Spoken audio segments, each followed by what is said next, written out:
Bismillahirrahmanirrahim. Assalamualaikum warahmatullahi wabarakatuh. Innal hamdalillah nahmaduhu wa nasta'inuhu wa nastaghfiruh wa na'udzu billahi min shururi anfusina wa min sayyiati a'malina. Man yahdihillahu fala mudilla lahu wa man yudlil fala hadiya lahu. Asyhadu an la ilaha illallah wahdahu la syarika lah wa asyhadu anna Muhammadan abduhu wa rasuluh. Qala Allah Ta'ala fi kitabil aziz, ya ayyuhalladzina amanu taqullaha haqqa tuqatih wa la tamutunna illa wa antum muslimun. Wa qala ya ayyuhalladzina amanu taqullaha wa qulu qawlan sadida yuslih lakum a'malakum wa yaghfir lakum dhunubakum wa man yuti'illaha wa rasulahu faqad faza fawzan 'azima. Wa qala nabiyyuna al-karim fa innal asdaqal hadithi kitabullah wa khairal hadi Muhammadin sallallahu alaihi wasallam wa syarrul umuri muhdatsatuha wa kullu muhdatsatin bid'ah wa kullu bid'atin dhalalah. Amma ba'd, falhamdulillah rabbil alamin, alhamdulillahilladzi ahyana ba'da ma amatana wa ilaihi nusyur. Alhamdulillahilladzi bi ni'matihi tatimmu shalihat. Segala puji bagi Allah yang atas segala nikmatnya Allah mengembalikan ruh kita, menghidupkan kita setelah melewati kematian, dan juga segala puji bagi Allah yang telah memberikan limpahan kenikmatan yang dengannya sempurnalah kebaikan-kebaikan. Pagi ini alhamdulillah Allah kumpulkan kita kembali dalam majelis ilmu. Tentunya kita berniat bahwasanya menuntut ilmu adalah bagian dari kewajiban seorang muslim, dan kita berharap mendapatkan janji Nabi SAW, man yuridillahu bihi khaira, barang siapa yang Allah kehendaki seseorang kebaikan, yufaqihu fid din, Allah akan berikan dia pemahaman dalam agama. Sehingga para ulama memahami, semakin seseorang memahami agamanya, batu tanda kebaikan Allah kepada seseorang. Semakin jauhnya seseorang dari pemahaman agama, semakin berpalingnya dia dengan berbagai macam alasan dari mempelajari agama. Itu para ahli ilmu katakan tanda bahwa bisa jadi Allah tidak kehendaki kebaikan bagi dia. Maka na'udzubillah, kita tentunya selalu berharap Allah memberikan kita kebaikan demi kebaikan. Pada pagi ini insyaallah kita akan membahas kembali mengenai bab terkait al-at'imah atau makanan. Dan kita fahami bahwasanya urusan makanan ini adalah sesuatu yang harus selalu kita jaga. Karena doa seseorang bisa jadi terhalang karena makanan dan minuman yang haram yang dia makan. Nah, kita sebutkan bahwa seseorang menempuh perjalanan jauh dengan rambut yang acak-acakan, lalu dia mengalami kesulitan sehingga dia berdoa kepada Allah dalam keadaan mengangkat tangan dan juga memelas, dan dia berucap, ya Rabb, wahai Tuhanku, wahai Tuhanku. Dengan kondisi orang tersebut seharusnya dia mendapatkan pengabulan doa, karena dia safar, salatu da'watin mustajabatun la syakka fihin, kata Nabi SAW, 3 golongan yang diantara mereka bila berdoa tidak akan ditolak. Diantaranya adalah al-musafir, orang yang melakukan perjalanan. Ini orang musafir kesulitan dan dia berdoa dengan memelas, mengangkat tangan dan mengucapkan nama Allah, maka memiliki potensi doanya untuk dikabulkan. Akan tetapi kata Nabi SAW, mat'amuhu haram, akan tetapi makanannya dari yang haram, wa mashrabuhu haram, minumannya haram, wa malbasuhu haram, pakaiannya dibeli dari harta haram. Lalu kemudian beliau mengatakan wa ghudhiya bil haram, dan tubuhnya diberikan gizi dari harta yang haram. Fa kaifa yustajabu lidzalik, bagaimana orang tersebut doanya bisa dikabulkan? Doanya tertolak, doanya tertolak. Andaikan orang yang makanan haram, minuman haram, beli pakaian dari yang haram, andaikan dia secara zahir mungkin dia menyukai harta. Andaikan hartanya banyak, ya saya nggak peduli kok, harta saya tetap banyak, ya, dan investasi saya masih, aset-aset saya di mana-mana. Ketahuilah bila demikian berarti itu adalah istidraj.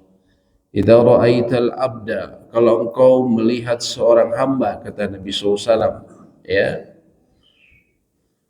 dia diberikan oleh Allah dunia, tapi pada saat yang bersamaan dia terus bermaksiat kepada Allah. Naudzubillahi min dzalik. Naudzubillahi min dzalik. Terutama maksiat yang besar, ya. Maka kata Nabi SAW mengatakan fahuwa istidraj, maka itu adalah istidraj. Dan istidraj bagaimana Nabi SAW sebut, mengutip ayat dalam surat Al-An'am ayat 44, ya. Hatta idza nasu ma dzukiru bih, sampai ketika mereka melupakan peringatan-peringatan kami, fatahna alaihim abwaaba kulli syai', justru kami akan bukakan bagi mereka pintu-pintu segala sesuatu. Manusia kan, ketika sudah lupa daratan, tidak peduli halal dan haram, justru Allah katakan fatahna alaihim, ya, abwaaba kulli syai', kami akan bukakan bagi mereka pintu segala sesuatu. Pintu hartanya, pintu jabatannya, jabatannya tambah tinggi, ya. Pintu apapun, asetnya semakin banyak, ya, ya. Hatta idza farihu, sampai ketika mereka, ya, falamma nasu ma dzukiru bih fatahna alaihim abwaaba kulli syai', ketika mereka melupakan semua peringatan-peringatan kami bukakan bagi mereka pintu segala sesuatu. Hatta idza farihu bima utu, sampai ketika mereka senang dengan apa yang telah diberikan, dunianya dibukakan, ya. Akhadnahum baghtatan fa idahum mublisun, maka kami akan cabut nyawa mereka secara tiba-tiba, maka seketika mereka akan, ya, putus asa. Kami cabut, atau kami cabut kenikmatannya, atau kami cabut nyawanya. Naudzubillah. Itulah istidraj. Naudzubillah min dzalik. Bagi mereka yang tidak peduli masalah halal dan haram. Kita kembali ke kitab fikih muyasar, kita masuk di antara makanan-makanan yang tidak diperbolehkan, ya. Kita masuk masih dalam makanan yang diharamkan, ya. Kita masuk ke poin kedua. Setelah sebelumnya kita sedikit ringkas makan-makanan yang disebutkan dalam Al-Quran, antara lain bangkai, darah, babi, ya, hewan yang disembelih karena selain Allah, ya, walaupun dia sapi tapi dia disembelih, ya, untuk sesajen, kepala kerbau, kepala kambing, ya, kalau sudah dipersembahkan untuk sesajen maka kita tidak bisa memakannya.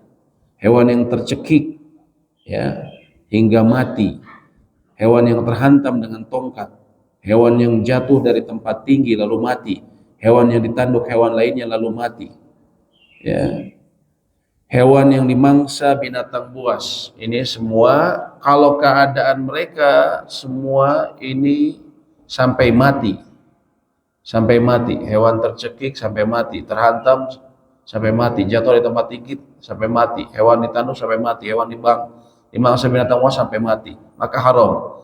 Tapi kalau masih ditemukan dalam keadaan hidup, dia jatuh dari tempat tinggi, ya, misalnya kambing jatuh dari tempat tinggi, ketika lihat dia masih ada hidup, disebutnya istiqrarul hayat, ya, masih ada hidupnya, masih hayatul mustaqarrah, ya, masih ada geraknya, maka langsung disembelih. Ketika disembelih ya menjadi halal dimakan. Karena dalam ayat yang menceritakan atau menyebutkan mengenai hewan-hewan yang diharamkan karena kondisi tadi, Allah akhiri dengan illa ma zakaitum, kecuali yang sempat kalian sembelih. Jadi kalau masih sempat disembelih maka menjadi halal, walaupun dimakan binatang buas, ya, maka disembelih halal, ya. Seperti contohnya anjing pemburu. Anjing pemburu kalau dia memang sudah dilatih, ya, maka terutama kalau dia mengucapkan pergilah bismillah, ya, maka ketika dia nanti anjingnya misalnya menggigit, anggaplah kijang, terus dia gigit biasanya di lehernya, ya, dan kalau sudah terlatih dia cuma sampai membunuh saja, ya. Setelah itu ya, atau dia melumpuhkan. Setelah itu biasanya dia nggak akan makan, dia akan mundur kalau yang sudah terlatih, ya. Maka si pemburunya datang lalu dia sembelih, maka itu tentunya halal, ya, itu tentunya halal, ya. Ulama hanya berbeda pendapat bagaimana kalau misalnya anjingnya terlatih, hanya saja, ya, tidak sempat menyebutkan tasmiyah atau bismillah. Misalnya ketika berbarengan tiba-tiba anjingnya rupanya mengendus ada kijang misalnya, ya, yang memang dia ingin diburu. Nah, ini lupa si pemiliknya mengucapkan bismillah. Tiba-tiba sudah ditemukan sudah dalam keadaan lumpuh, ya. Sudah di keadaan lumpuh lalu dia mati. Apakah bisa atau tidak? Ya.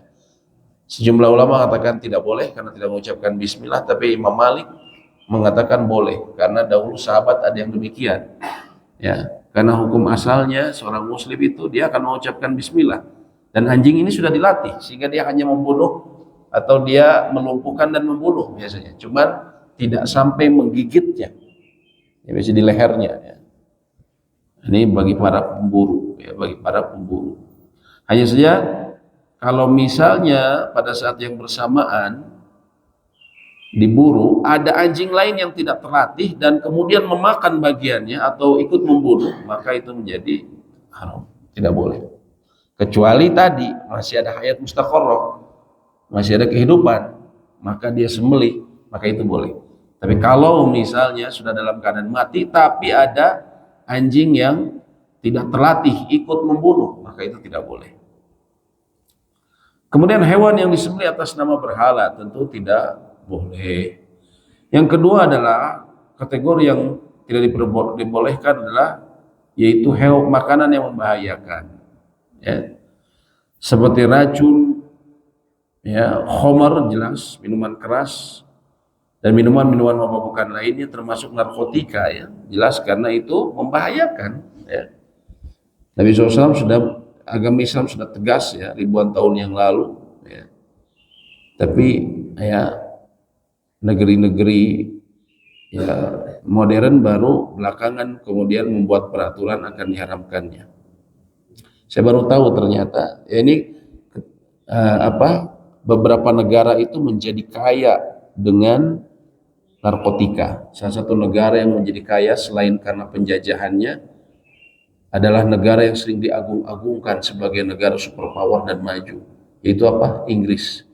Ternyata Inggris pada zaman Ratu Victoria, salah satu komoditas kekayaan atau komoditas yang membuat dia kaya, dia menjual heroin ke Cina, candu, ya. Makanya ada perang candu, ya. Dia suplai candu, ya, ke Cina, ya, sampai kemudian, ya, tentunya negara Cina waktu itu kaisarnya kemudian menentang, ya, tapi kemudian diperangi sama Inggris. Jadi Inggris ini sebenarnya penjahat yang berjas, ya, sampai sekarang. Negaranya dibangun semua dari hasil perampokan dari negara-negara Commonwealth, ya. Sesungguhnya yang paling besar India yang paling banyak dirampok. Juga ternyata mereka berjualan narkotika. Di negeri mereka tidak boleh, tapi kemudian mereka jual, ya, mereka pasok ke negeri Cina. Orang kafir ini tidak peduli, ya, masalah bahayanya bagi orang lain, ya. Ini tidak boleh. Di ayat yang terdalilnya adalah Allah sebutkan surat Al-Baqarah ayat 195, wala tulqu bi aidikum ila tahlukah, dan janganlah kalian menjatuhkan diri kalian sendiri dalam kebinasaan. Wala taqtulu anfusakum, dan janganlah kalian membunuh dirimu. Inilah juga yang menyebabkan umumnya ulama dunia mengharamkan sigaret atau rokok, ya. Rokok kalau di Indonesia katanya hukumnya antara haram dan makruh. Tapi MUI Komisi Fatwa ini berbeda pendapat. Ada yang mengatakan haram, ada yang mengatakan makruh. Tapi mereka sepakat kalau di tempat umum, nanti bisa dicek di fatwa MUI. Kalau di tempat umum hukumnya haram. Hukumnya haram. Ya. Kenapa? Karena ada unsur kezaliman. Perokok pasif itu jauh lebih bahaya dibandingkan perokok aktif. Perokok aktif dia menyedot, terus dia bisa keluarkan. Perokok pasif dia menyedot udaranya, nggak bisa dia keluarkan. Ya, sedikit demi sedikit dia masuk, sehingga dan sudah banyak kasus perokok pasif ya. Dulu saya ingat punya teman, bapaknya usia 48 tahun, naudzubillah, meninggal dengan diagnosa yang sama seperti perokok berat. Padahal ayahnya tidak pernah merokok. Kenapa? Dia di satu ruangan yang sama dengan perokok, ya, sehingga menzolimi jelas itu. Ya. Jadi mohon maaf bagi bapak-bapak yang merokok, kalau di tempat umum hukumnya haram, ya, itu jelas menzolimi orang lain. Ya. Bisa mengatakan unsur akhaka zaliman au madzuman, tolonglah saudaramu yang zalim ataupun menzolimi. Yang zalim bagaimana menolongnya Rasulullah? Kalau yang dizolimi jelas kami menolongnya. Kalau yang menzolimi bagaimana? Yang menzolimi, ya, tolonglah mereka dengan mencegah mereka melakukan hal tersebut. Ya. Maka jelas dalam hal ini bisa dicek di fatwa MUI. Kalau dalam di tempat umum hukumnya haram. Ya. Adapun kalau sendiri tadi mereka mengatakan makruh karena tidak ada dalil nas yang kemudian melarang secara khusus.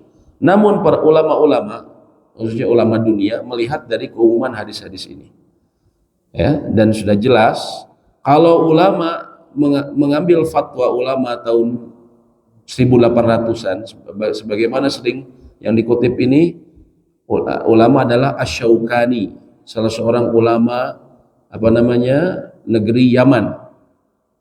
Beliau sering dikutip karena beliau mengatakan rokok itu boleh, ya, dan ulama-ulama lainnya yang tahun 1800-an wajar, atau tahun 1900 awal wajar, kemudian mereka mengatakan masih, ya, antara lain makruh ataupun tidak mengapa, karena pada saat itu, ya, penjelasan dari sisi kesehatan masih belum jelas, belum tegak. Tapi kita sekarang semua sudah tahu bahwa rokok ini jelas-jelas berbahaya. Sampai dibungkusnya dikasih tanda, ya, korban-korban, ya, akibat dari merokok. Ya. Maka alasan bahwa itu belum jelas, sudah tidak. Kalau ngambil ulama terdahulu ya wajar karena dulu belum jelas. Kalau sekarang sudah jelas. WHO saja sudah jelas menyatakan itu berbahaya. Maka tentunya pendapat yang mengharamkan ini yang lebih berhati-hati dan lebih kuat dalilnya, ya. Seperti itu, ya. Kadang juga ada yang mohon maaf ada alasan ngerokok dan nggak ngerokok juga sama-sama mati kok.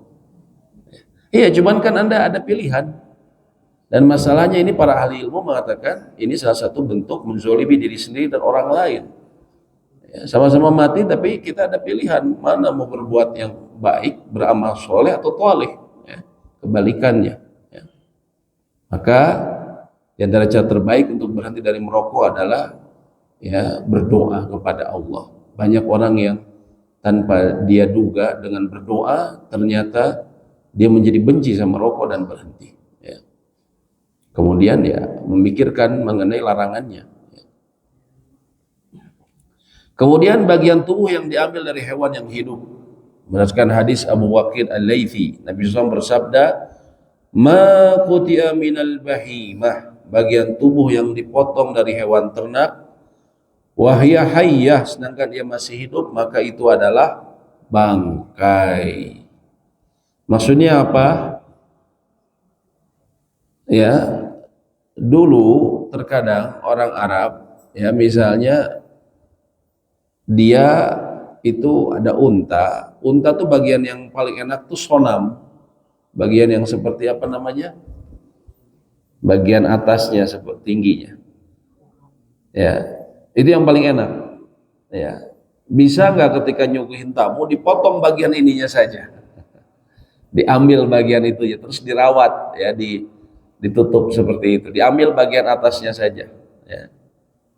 Atau mungkin apa namanya, seseorang pingin, aduh saya mau nyuguhin orang, tapi kalau nyuguhin satu kambing ya sayang, ini tamu saya senangnya telinga kambing, apalagi kalau kambingnya panjang, terus dia potong telinganya saja ya.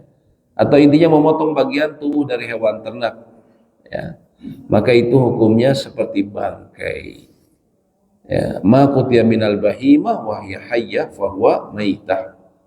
Bagian tubuh yang dipotong dari hewan ternak sedangkan dia masih hidup, maka itu adalah bangkai. Oleh karena itu ya, alasan para ulama, berhati-hati dalam kurban, pastikan dulu mati ya, pastikan dulu mati, jangan dia baru saja dipotong masih banyak gerak langsung dipotong bagian tubuhnya ya, khawatir masuk ke larangan ini ya. Dan para ulama mengatakan makruh ya, karena ini khawatir masuk ke dalam larangan ini, masuknya jadi bangkai takutnya.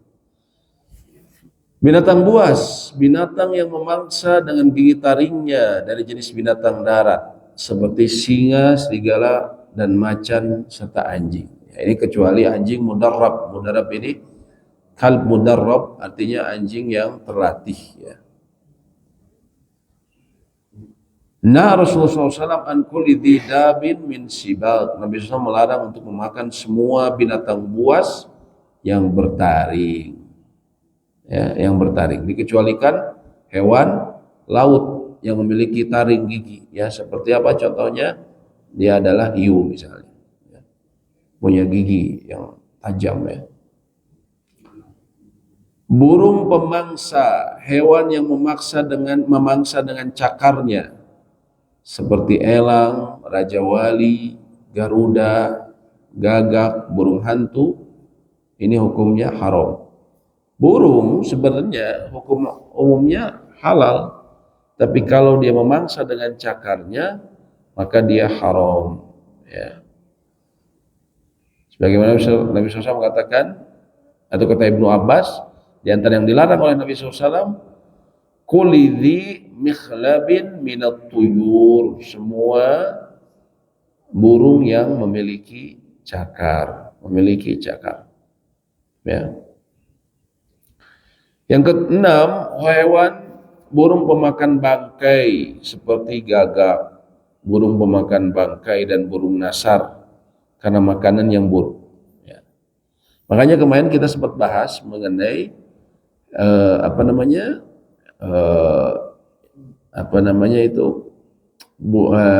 anjing ini, hena ini yang ada di Afrika ya. Penulis kitab ini dia mengambil pendapat yang menghalalkan.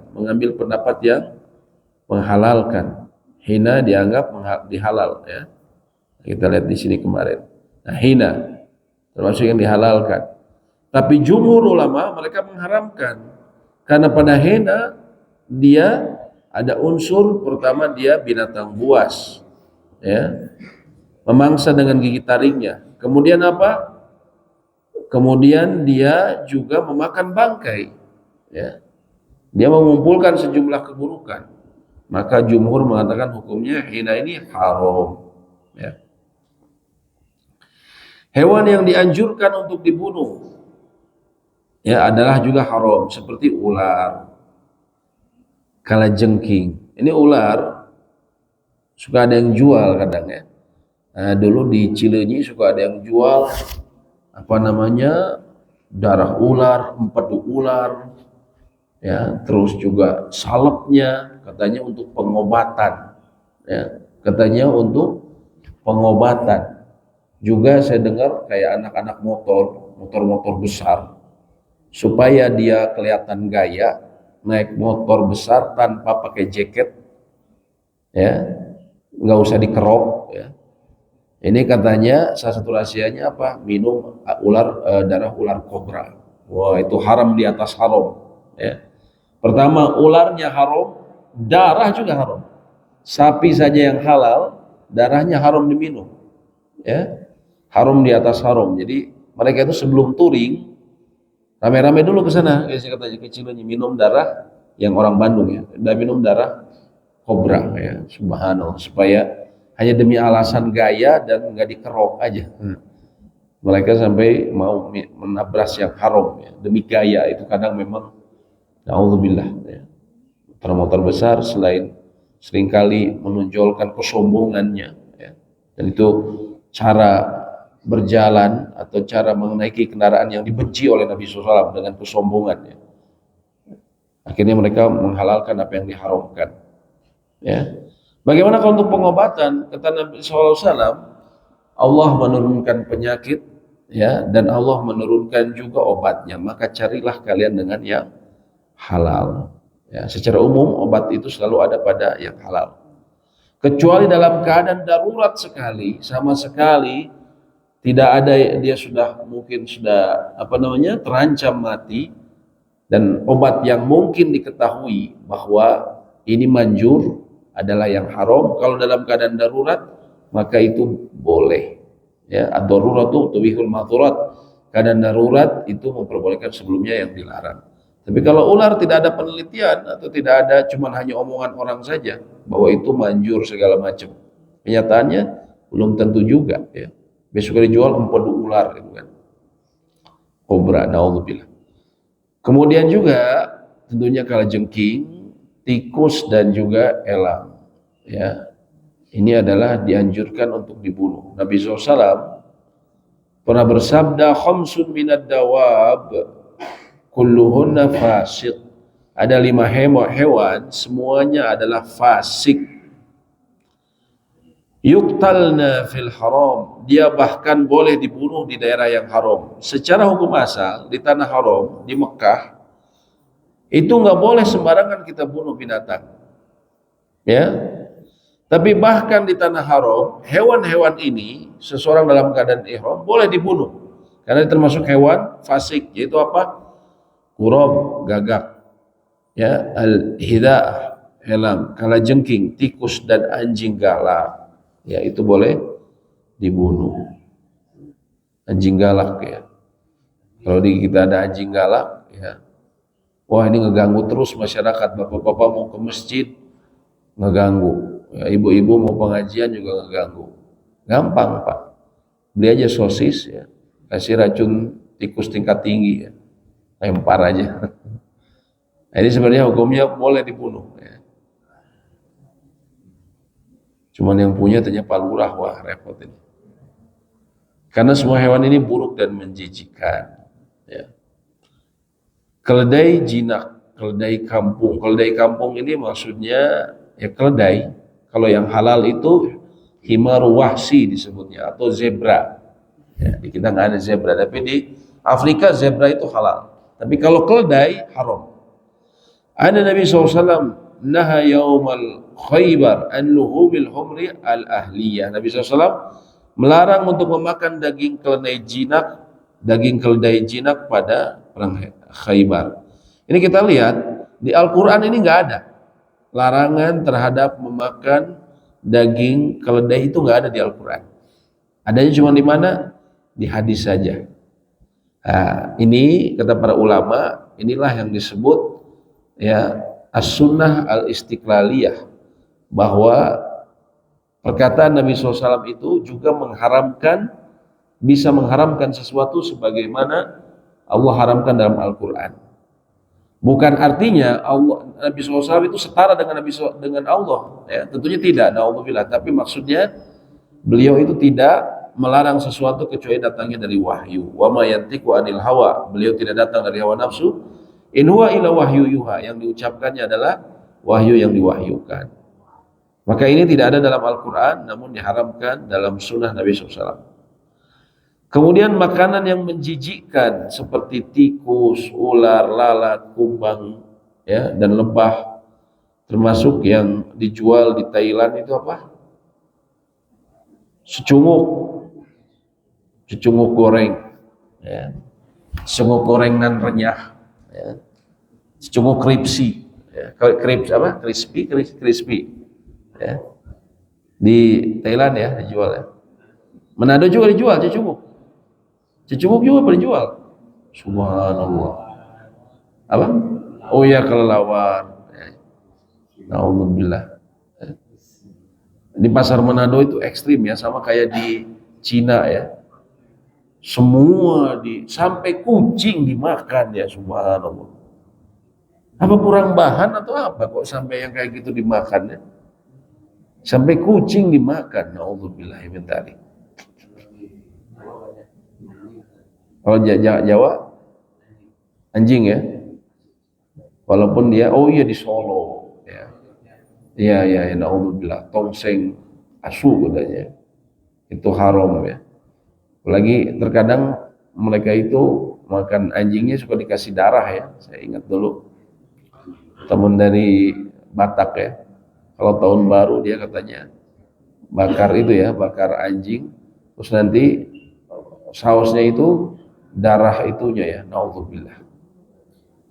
Bahkan saya baca dulu referensi, ada satu buku ya di apa namanya di sana di Batak katanya, yang Nasrani tentunya ya, untuk minuman keras itu lebih enak lagi ya, biasanya direndam dulu dengan kepala anjing berapa hari. Ada beberapa daerah yang kayak gitu supaya lebih haram mungkin maksudnya, supaya lebih haram deh sekalian aja gitu kan. Naudzubillah, terobsesi sekali sama anjing ya, sampai dipakai jadi rendaman minuman, subhanallah.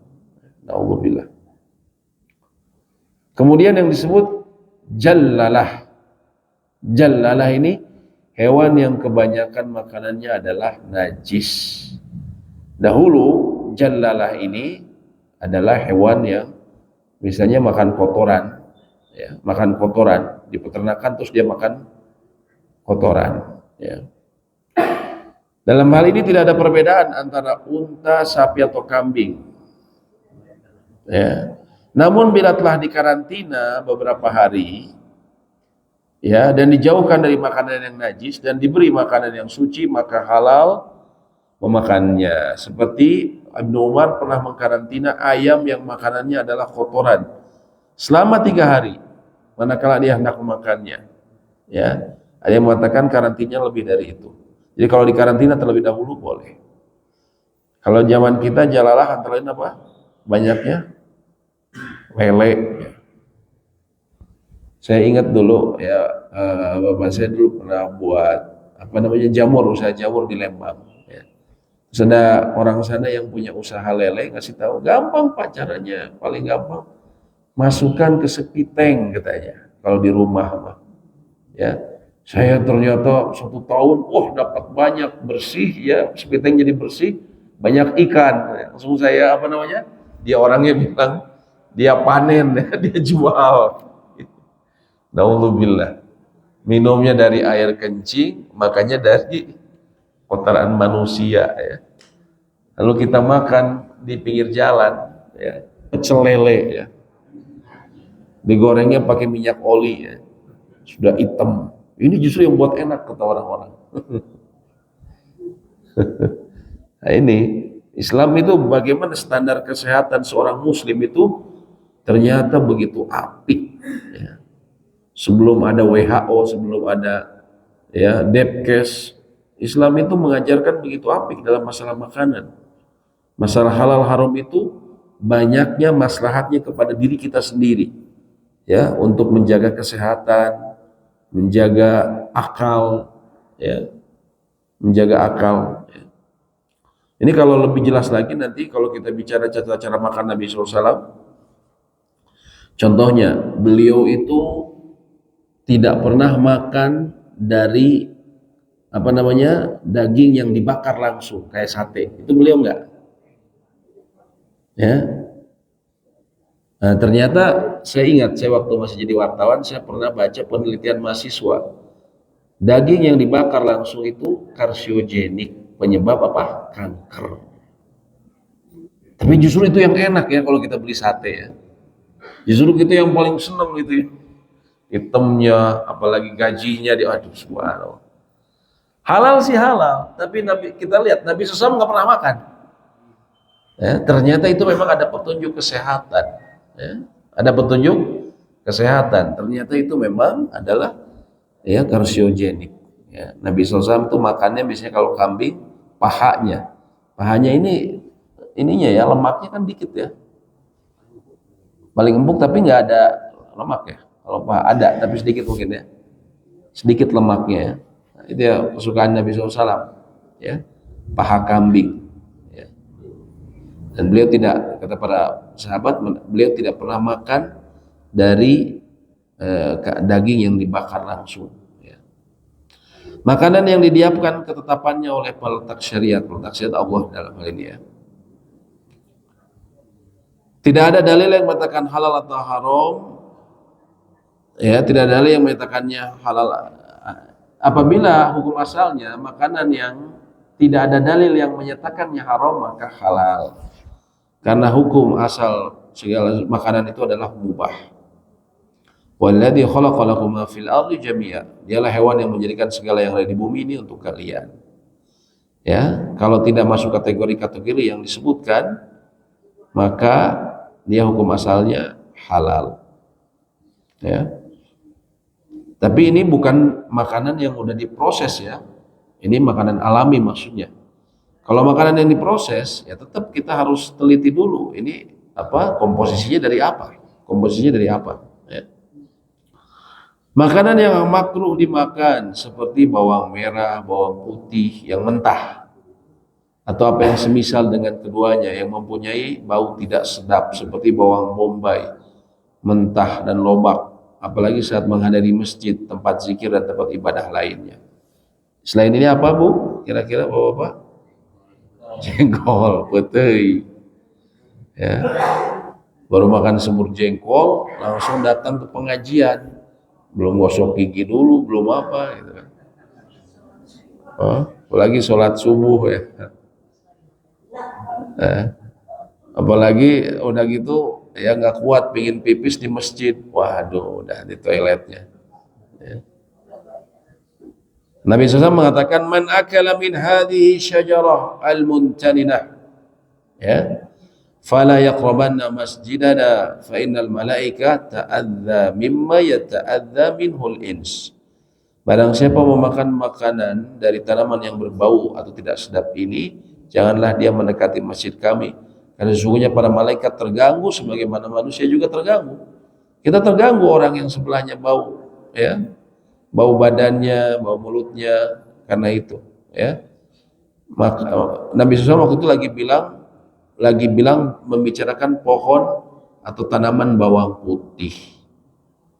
Dalam hadis lain disebutkan hatta yadhhaba rihuha, sampai hilang baunya. Sehingga apa? Kalau kita gosok gigi, perintahnya bukan kemudian jangan mendekati masjid kami. Akhirnya ya sudah, saya sholat di rumah aja ya. Karena setiap hari saya makan bawang terus, kayak orang India kan. Orang India itu, Pakistan India itu kan, kayak di Saudi itu kan, mereka makan bawang itu kata teman-teman mukimin di sana itu kayak makan kacang gitu ya. Jadi dirawu langsung gitu kan.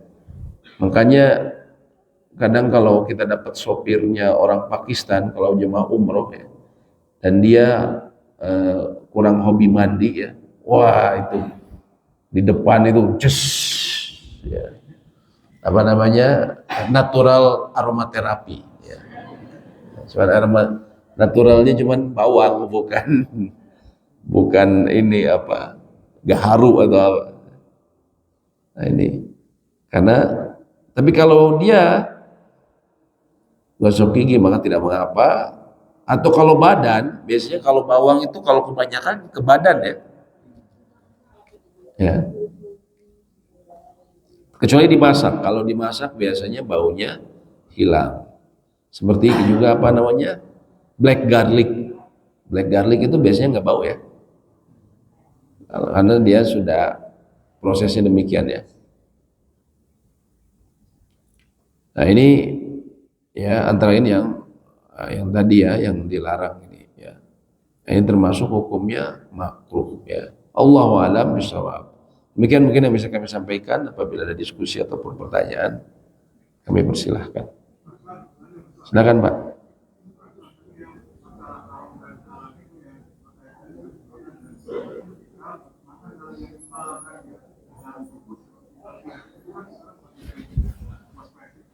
Oh dari babi gitu ya.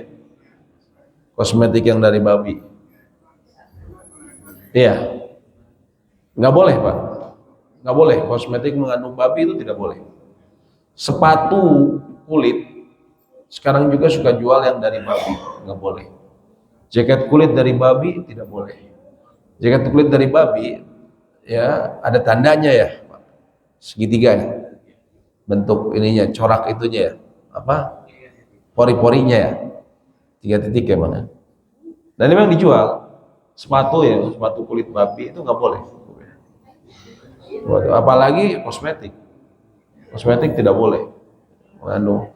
Termasuk juga ini apa Pak, ibu-ibu suka kalau ngolesin kue pakai Eterna.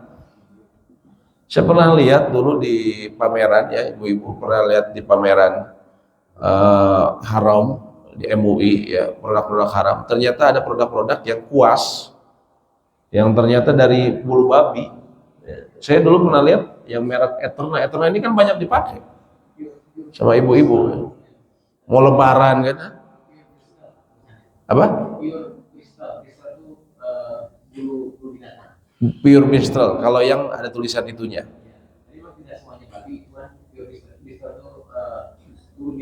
Bulu binatang.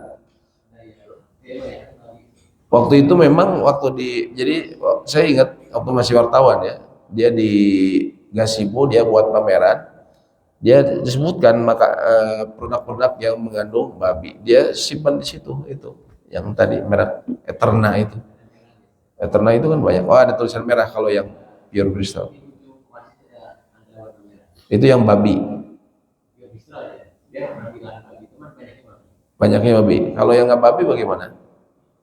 Ada ditulisnya biasanya ada yang dari bulu yang oh iya iya iya silikon iya iya kan. Kalau dulu saya ingat soalnya waktu kecil itu kalau kita buat apa kastengel buat apa itu waktu kecil itu kan pakai itu Eterna itu, anaknya terkenal saya masih ingat ya. Itu pas saya waktu lihat di pamerannya MUI, LP POM MUI, ya, oh ini yang kita biasa pakai.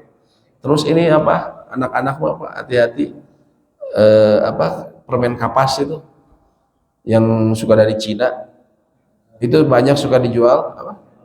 Marshmallow, marshmallow itu kan nggak ada tanda, memang nggak ada tanda halalnya, biasanya langsung dari Cina. Kecuali ada beberapa yang pakai halal ya. Tapi banyak yang enggak, dan itu banyak masuk. Ya. Karena orang bilang apa? Wah ini mah cuman permen saja, padahal dia pakai gelatin babi. Ya. Itu waktu saya lihat juga di pameran itu yang produk-produk yang marshmallow itu, yang Cinaan itu rata-rata mengandung gelatin babi. Alhamdulillah. Ya. Baik, silakan ada lagi ya. Ya, sebentar ibu dulu. Ya. Apa? Rokok elektrik ulama memfatwakan sama hukumnya.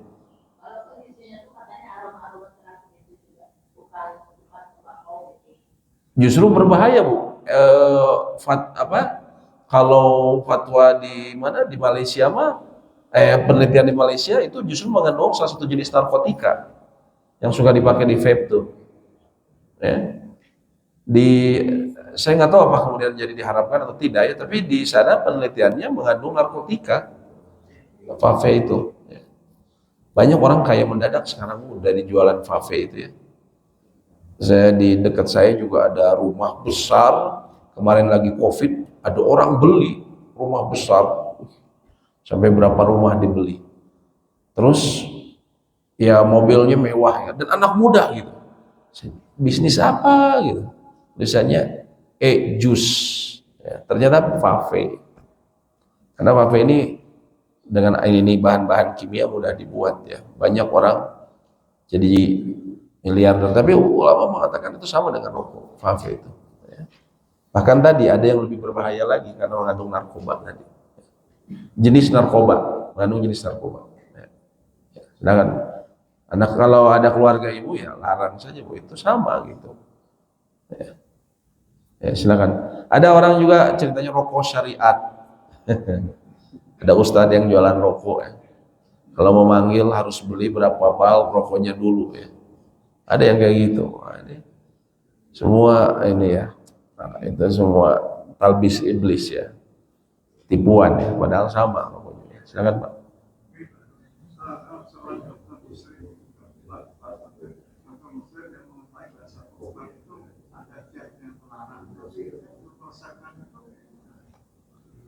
Sebisa mungkin tidak boleh dia meresepkan hal tersebut. Makanya kan MUI juga setahu saya ya sudah dari belasan tahun lalu memang sudah mereka banyak didekati juga oleh farmasi dan juga mereka mengedukasi orang-orang farmasi agar menggunakan produk-produk yang halal. Ya, seperti juga yang banyak itu yang banyak di pasar itu obat batuk biasanya. Obat batuk kan banyak itu. Nah, MUI sebenarnya sudah mulai edukasi mereka dan juga banyak yang sudah pakai mendekati mereka buat standar dengan standarnya BPOM MUI ya. Dalam hal ini kalau dia dokter muslim dan dia tahu bahwa ini haram, sedangkan ada lain yang lain yang halal, maka dia berdosa. Dia berdosa ya. Apalagi kalau judulnya kan mohon maaf ya, di bisnis farmasi ini kan dokter bisa keliling Eropa, bisa dapat mobil kalau jualan salah satu obat terus. Tapi kalau dia tahu itu mengandung haram, padahal ada obat yang halal, maka dia berdosa. Dia bisa jatuh kepada uang yang haram. Ya, seperti itu Pak.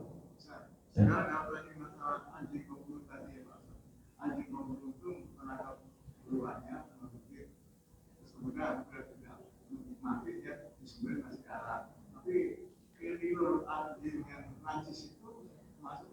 Kalau najis kan tinggal dibersihkan nanti.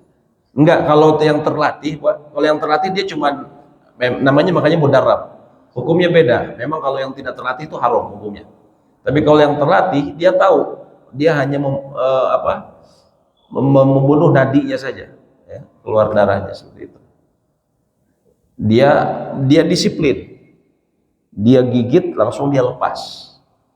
Nah, itu yang setidaknya itu yang disampaikan para ulama. Kalau saya belum lihat langsung memang ya. Tapi itu yang disampaikan ulama, anjing-anjing yang terlatih itu biasanya disiplin. Ya. Makanya nanti ada pembahasan khusus. Bagaimana kalau dia disiplin, dia gigit sebagaimana tugasnya, tapi di sisi lain dia juga ikut makan. Nah itu ada perbedaan lagi perincian hukumnya. Tapi hukum asalnya kalbul mudarrab atau anjing yang terlatih itu cuma gitu saja, gigit langsung lepas. Gitu. Enggak sampai dia ini. Kalau dimakan tuh nanti ada hukum yang lainnya. Nah, makanya tadi kalau dia tercampur dengan hewan, dengan anjing yang tidak terlatih, nah itu menjadi nggak boleh. Karena hewan yang tidak terlatih ini ya jelas dia ya bukan membunuh tapi dia memakan, gitu, seperti itu. Ya, alhamdulillah. Ya, ada lagi baik saya. Bagaimana hukumnya bermuamalah dengan restoran yang menyediakan makanan haram? Ya. Allahu alam, hukum asalnya muamalah itu boleh ya. Muamalah itu hukumnya boleh kecuali kita memang misalnya bermuamalah dengan makanan yang atau dengan sesuatu yang komoditas kita itu akan digunakan untuk keburukan. Untuk keburukan. Contohnya para ulama menyatakan seseorang menjual buah-buahan kepada pembeli yang sudah dia ketahui ini penjual khamar. Saya jual anggur. Ini yang beli saya tahu dia suka membuat anggur merah. Dijual untuk mabuk misalnya. Maka itu hukumnya tidak boleh. Ya. Begitu juga apa? Bahkan senjata. Senjata, menjual senjata di saat konflik antar sesama muslim itu tidak boleh. Ya, misalnya kampung Kalijati lagi ribut sama kampung Pamanukan, ya. Lagi ribut, terus tiba-tiba ada, ya kalau di Jakarta itu bisa terjadi ya, Jakarta Matraman seberangan jalan bunuh-bunuhan, betul tidak Pak? Jakarta terjadi kayak gitu. Tiba-tiba ada tukang golok Cibatu, gitu kan? Wah, ini marema ya, gitu kan? So dia gelar di situ. Oh diskon 30% gitu ya. ini hukumnya kata para ulama nggak boleh dalam kasus. Nah, dalam hal ini ya sebenarnya yang kalau kita ngejual nasi ke restoran itu kan sebenarnya nasinya tidak dirubah menjadi haram ya. Tidak dirubah menjadi haram. Yang haram ini apa? Yang menyertainya. Ya. Enggak, ini maksudnya beras. Jual ngomongin beras atau apa? Hah? BPK itu apa? Oh, batakaro. Secara hukum asal sebenarnya tidak mengapa, sama seperti kita menjual sayuran yang beli orang mereka orang Batak ya nggak masalah sebenarnya ya, karena memang tidak diproses menjadi yang haram, tidak diproses menjadi yang haram. Beda dengan tadi, kalau anggur memang akan diproses menjadi haram ya. Pisau tadi dilarang kenapa? Karena ya kemungkinan besar orang lagi konflik, kemungkinan dipakai apa? Untuk membunuh sesama muslim ya. Kalau ini kan dia memang secara hukum asalnya tetap nasi itu halal, jadi kita menjual yang halal sebenarnya ya. Allahu alam ya, sependek pengetahuan kami kalau seperti itu tidak masalah. Tapi kalau ingin berhati-hati ya dengan alasan ya supaya kita tidak menolong mereka untuk ya makan makanan yang haram, walaupun dalam agama mereka itu tidak mengapa, kalau lebih berhati-hati maka mungkin kita hindari ya, lebih baik. Tapi kalaupun menjual, Allah alam yang kami lihat tidak masalah, karena memang tidak dirubah menjadi yang haram, yang menyertainya lah yang haram ya, seperti itu. Allah alam bisawab ya. Baik, ada lagi sebelum saya tutup ya. Ada yang jualan pakai room exchange, katanya biasanya bukan dari itu, tapi rasanya seperti itu, itu halal atau tidak? Nah kalau seperti gini harus nanya ke yang pembuatnya atau yang biasa ini. Enggak, emang dia ada alkoholnya tuh gimana? Saya belum tahu secara pengertian, cuman SN itu kan ambil contoh wanginya seperti rum. Iya. Itu hanya SN ya. Berarti lebih baik dihindari.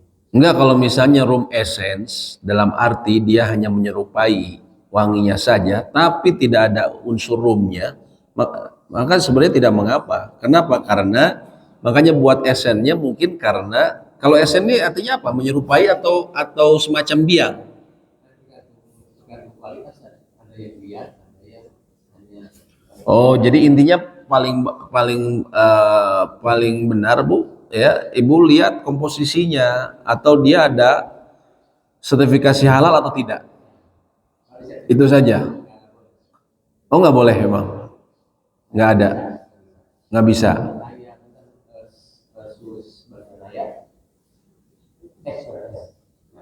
Kenapa? Mereka itu kan dia nggak bisa halal karena dia punya yang Oh, yang sus itu memang ada roomnya. ada yang Oh, ada yang pakai room. Iya, padahal muslim semua ya. Muslim semua ya. Oh gitu. Ya yang jual yang room, tapi ini kasusnya beda ini. Kasusnya beda. Intinya dilihat Bu apakah halal atau tidak ya dari MUI, karena mungkin kalau tidak dibeli halal bisa jadi memang ada unsur roomnya. Tapi kalau sebenarnya hanya menyerupai tapi dari bahan yang lain sebenarnya boleh. Kalau memang dari bahan yang lain tapi menyerupai wanginya ya, menyerupai wanginya tapi tidak mengandung unsur halal haram, maka tidak masalah karena hukum asal halal ya.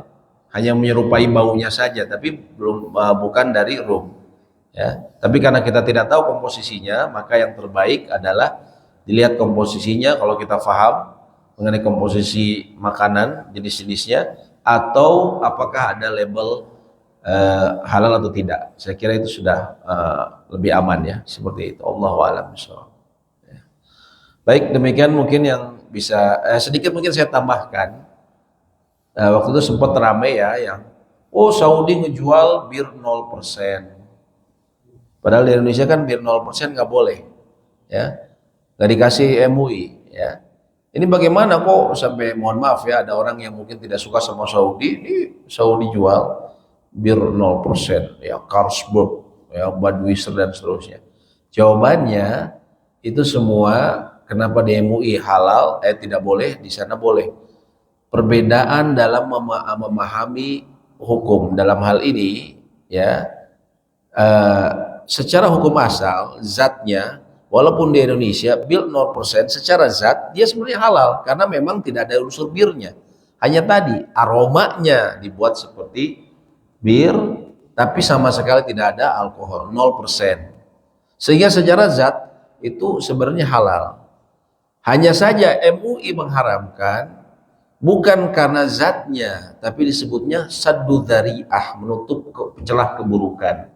Takutnya orang anak muda terbiasa dengan rasanya familiar, apalagi anak muda kan suka pingin sesuatu yang lebih, tantangan. Kalau udah 0%, kita nyobain yang 4% lah, gitu kan? Apalagi mereknya sama, logonya sama, ya. Kalau itu nanti naik lagi. Nah, seperti itu sehingga kenapa MUI tidak memberikan halal bukan karena zatnya yang haram, tapi saddu dzari'ah disebutnya, menutup celah keburukan. Nah, kalau di sana mereka melihat karena secara umum di Saudi memang minuman keras tidak boleh. Sehingga kembali ke hukumnya karena dia halal, ya.